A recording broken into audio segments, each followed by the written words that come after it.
Welcome to a full day of thrifting in the USA. Kind of not thrifting, but we're gonna call it thrifting. So something I've been wanting to talk about for a while now is the difference between thrift and vintage. Although a lot of us, even me, are using the word interchangeably, is a $30 band t-shirt from the Melrose Trading Post really considered a thrifted item? So when it comes to secondhand shopping, we're gonna break it down into two main categories for today. Most of you guys know me and you know that I love a good bargain. So on most days, you'll find me at places like this, the thrift store.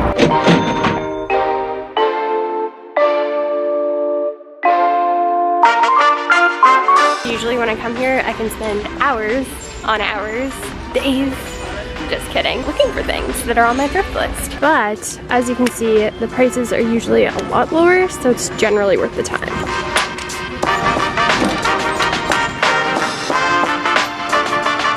And just because I'm thrifting doesn't mean it technically isn't vintage, because I can bet you that in this lovely sweater section, you are sure to find some of your grandma's old good sweaters. Like, just look at that tag. Something tells me that isn't from the last 2 decades. However, these are the brands that you're going to see most commonly here.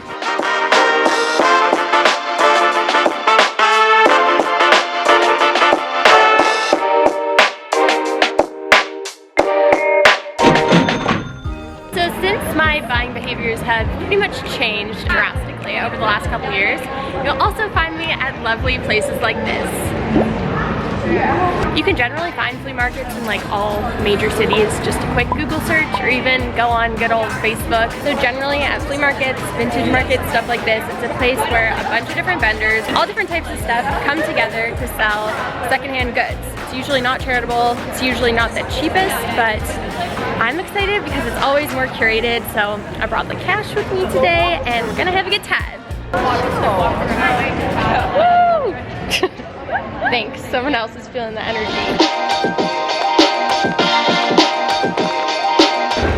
Sorry about this ass lighting in here. This is why we love LA, because we get the natural sunlight. And here we get 50 Shades of Sarah in a dark room, trying to figure out her white balance.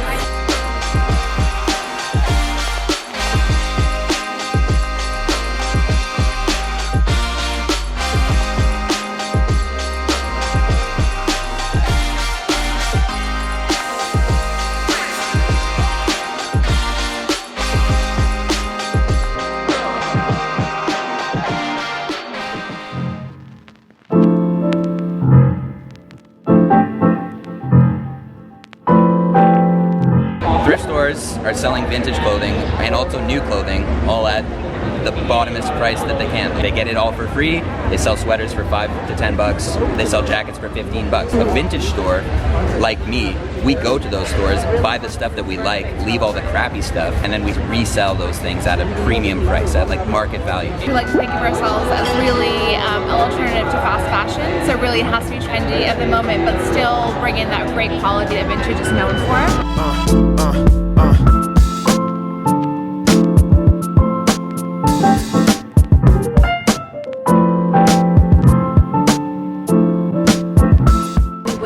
Like do pop-up shops and collect clothing donations and send it to youth for like job interviews and stuff like that.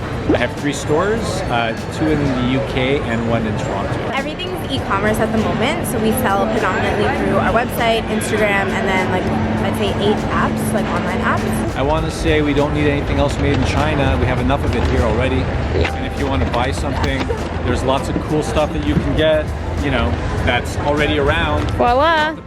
The earth to do it, and you don't have to pay a fortune to get it.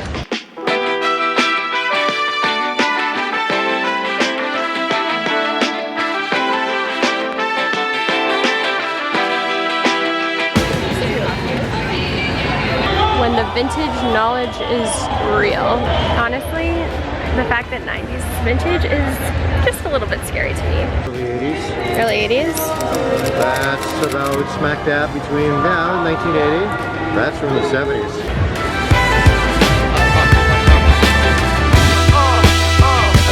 Wow, Jean Queen. Even though it's fall, my eye is automatically drawn to tie-dye. Buffalo! Is that even buffalo? Couldn't even tell you at this point. That's so mean. So cute. It's like show the haul. This purse. Oh my god, what a steal. Whoa. 70s babe. Ooh, I can already tell I love it. Love that. That's perfect. It's like furry inside. Ooh. Was it a success, ladies? Yes. Yeah. My haul is in the back.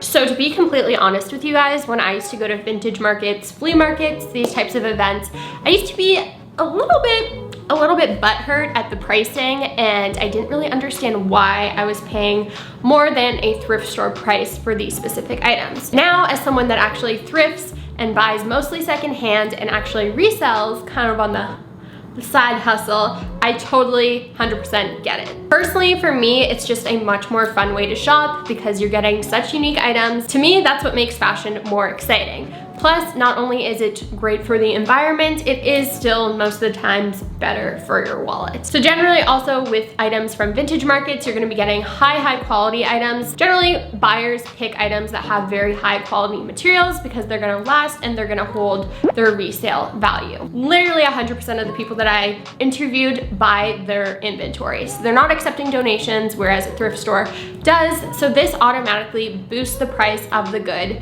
by quite a bit because you're not getting things for free. You have to cover your costs. You gotta cover your cost of gas, of sourcing, paying employees, shipping, online running fees, overhead costs. I'm gonna go into detail of all that good stuff in a separate video just so I don't bore you guys here. So I decided why not show you guys, / I have to show you guys or else I'll get screamed at in the comments. So the first thing that I actually got was this really cute ring. It is this guy right here, sterling silver. It's got the stamp on the inside, a little life hack for those of you guys that don't know how to recognize real silver. I just thought it was super cute and kind of goes with, not my ratchet manicure right now, but this other chain link ring over here. And I just really liked how they all look together. So I'm super stoked on that guy. It was $26, which honestly is really not bad for a sterling silver ring. Then I picked up this beautiful Guess skirt from a girl that was selling more like formal type of vintage wear. She had it marked as $45. So it was the end of the day. Sometimes you can bargain with these people, even though you gotta respect what they're doing. Don't be disrespectful. Don't be lowballing and giving them $10 for something that's listed as $50.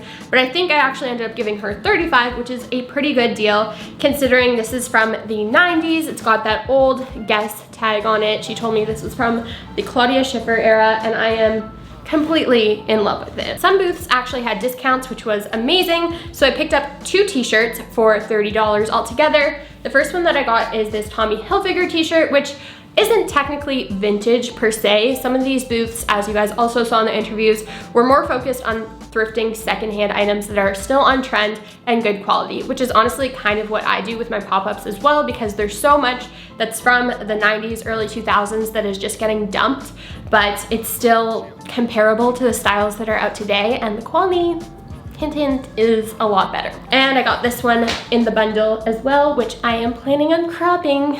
No surprise there. This last booth was a little more expensive. These girls, you could tell, were like more focusing on curating a smaller but really fire collection. I literally loved everything. They had some designer pieces too, but didn't want to go for those today. So instead, for $55 total, I grabbed this vintage 90s, or actually Gap stuff.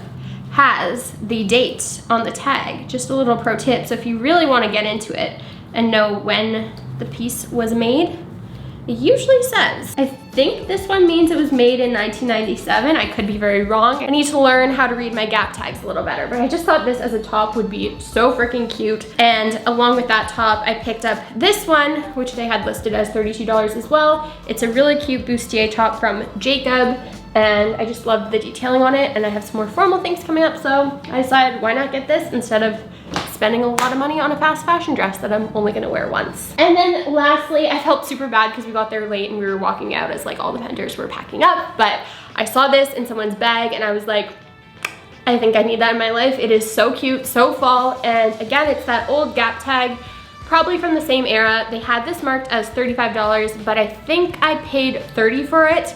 I actually kind of got ripped off because there is some staining on it that I didn't see in that ass lighting of a room situation that was the vintage market. Hopefully I can get it out because I am obsessed with this sweater. Like, this is fall vibes. I need a pumpkin spice latte ASAP when I'm wearing this because it just is everything that fall is in a sweater. Here it is.